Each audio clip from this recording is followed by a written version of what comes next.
નમસ્કાર, આપ જોઈ રહ્યા છો સ્પાર્ક ટુડે ન્યૂઝ. વડોદરા શહેર ગોરવા પોલીસે જાહેરમાં પ્રોહિબિશનનો મુદ્દામાલ રાખનાર અને સેવન કરનાર બે ઇસમોને ઝડપી પાડ્યા છે. જિગ્નેશ રાવલ અને કિરણ પરમાર.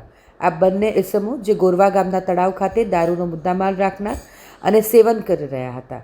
આ બંને ઇસમોને ઝડપી પાડી તેમના વિરુદ્ધ કાયદેસરની કાર્યવાહી કરવામાં આવી છે. પ્રોહિબિશન પચેશન અને પ્રોહિબિશન સેવન કર્યા અંગેના એમ 3 ગુનાઓ નોંધી કાયદેસરની કાર્યવાહી કરવામાં આવી છે.